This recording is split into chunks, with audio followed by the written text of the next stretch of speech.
Hello student, आज के BA second year के एजुकेशन सब्जेक्ट के अंतर्गत हमने टॉपिक रखा है नेगेटिव एजुकेशन या निषेधात्मक शिक्षा।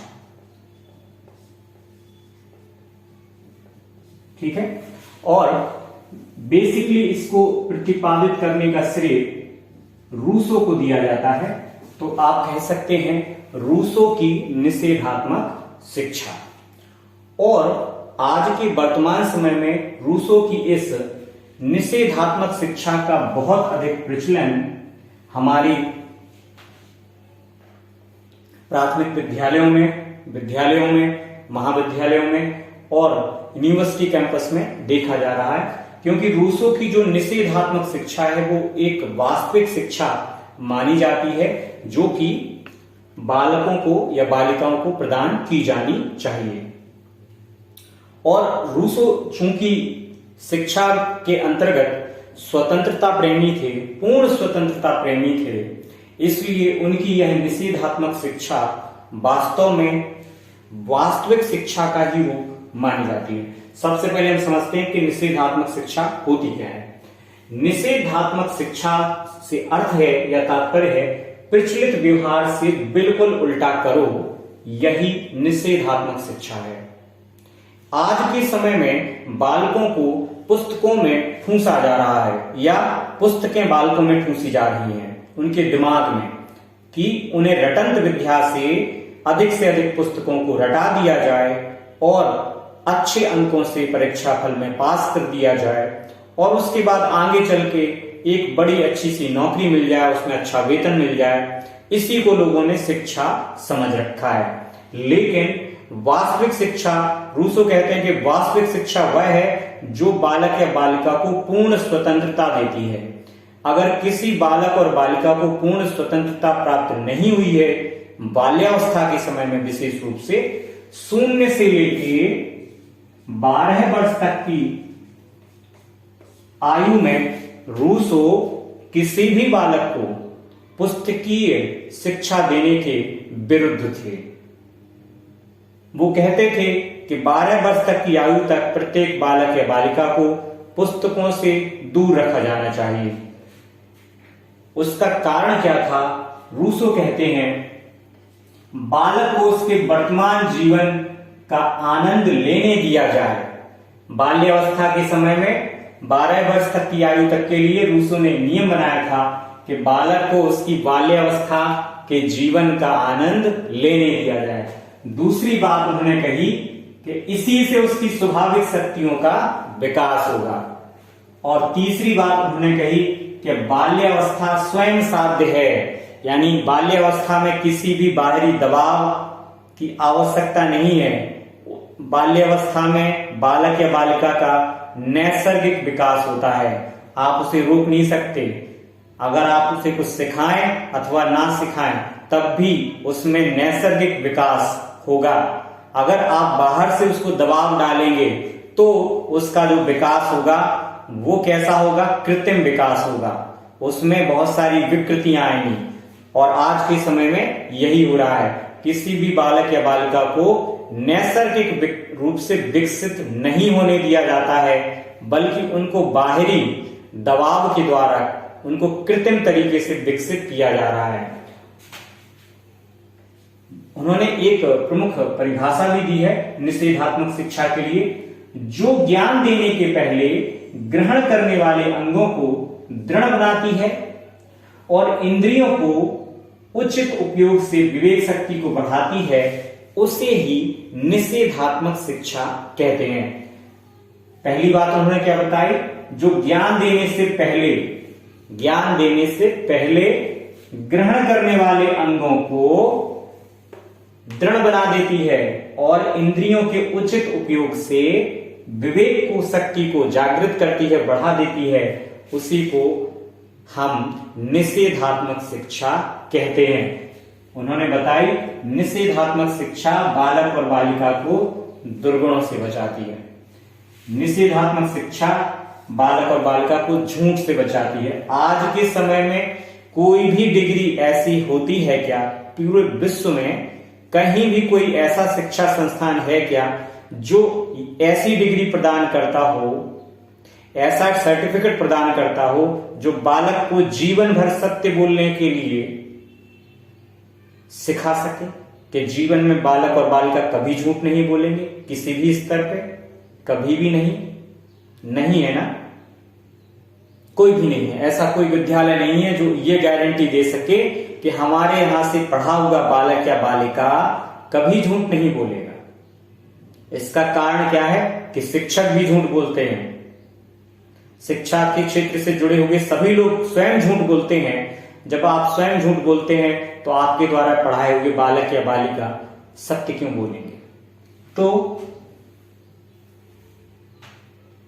रूसो कहते हैं कि निषेधात्मक शिक्षा बालक और बालिका को झूठ से बचाती है, उसको दुर्गुणों से बचाती है। अच्छे खासे पढ़े लिखे लोग नैतिक रूप से पतित जीवन जीते हैं, उनके जीवन में नैतिकता का कोई स्थान नहीं है।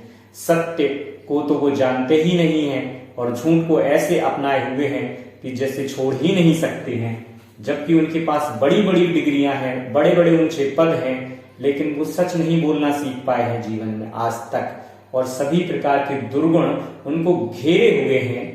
तो रूसो कहते हैं कि निषेधात्मक शिक्षा वह है जो हमें दुर्गुणों से बचाती है, जो हमें सत्य की ओर ले जाती है। रूसो कहते हैं वह बालक को सत्य की ओर ले जाने, समझने और अपनाने के लिए तैयार करती है। तो निषेधात्मक शिक्षा क्या है? जो बालक या बालिका को सत्य की ओर ले जाती है, जो सत्य को समझने की शक्ति उनके अंदर देती है, पहचानने की शक्ति उनके अंदर देती है और उसे अपनाने के लिए, सत्य को अपनाने के लिए तैयार करती है। निषेधात्मक शिक्षा कहती है बालक में सत्य को पहचानने और उससे प्रेम करने की शक्ति उत्पन्न करती है। निषेधात्मक शिक्षा वह है जो बालक को सत्य को पहचानने के लिए तैयार करती है और सत्य से प्रेम करना भी सिखाती है, उसकी शक्ति को सक्षम बनाती है कि वह सत्य को स्वीकार करे और उससे प्रेम भी करे।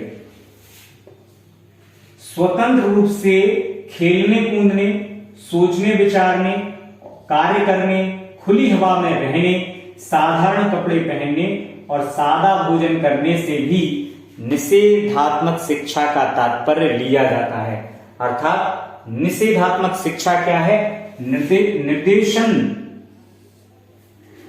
एक शब्द आपने देखा होगा, निर्देश और निर्देशन।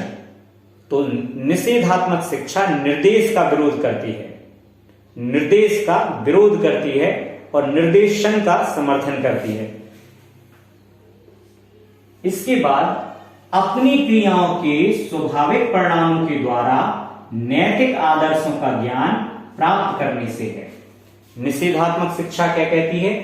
बालक या बालिका जो भी क्रियाएं करते हैं वो स्वाभाविक रूप से करें और उससे स्वाभाविक परिणाम प्राप्त होंगे और उन स्वाभाविक परिणामों से उनके मन में नैतिक आदर्शों का ज्ञान प्राप्त होता है।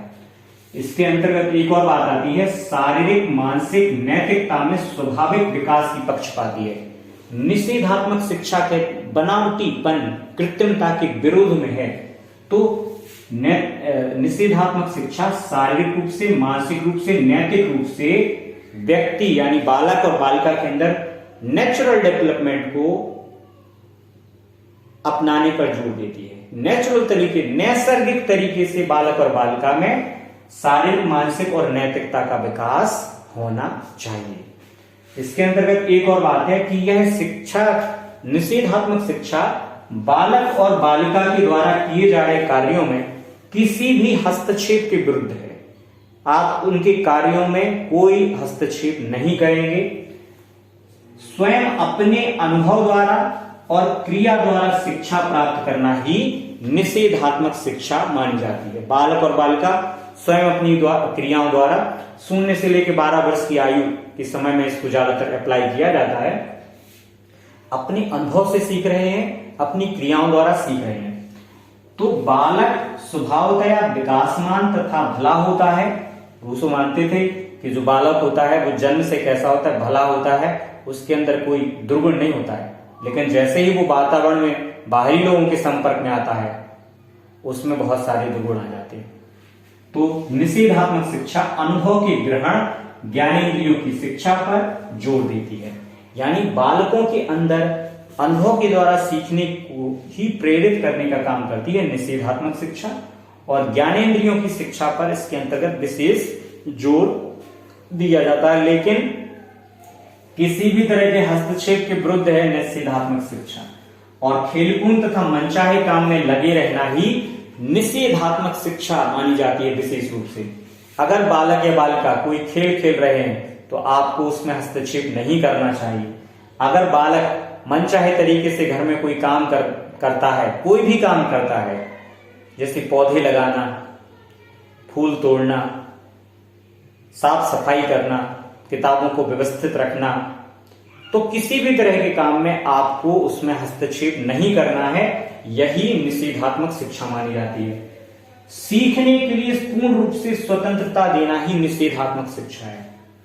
स्वयं ही निषेधात्मक शिक्षा मानती है कि बालक में स्वयं ही गुणों का विकास होता है, आप उसमें शिक्षा के द्वारा विकास करने की चेष्टा ना करें, बल्कि बालक में नैसर्गिक तरीके से ही गुणों का विकास होता है।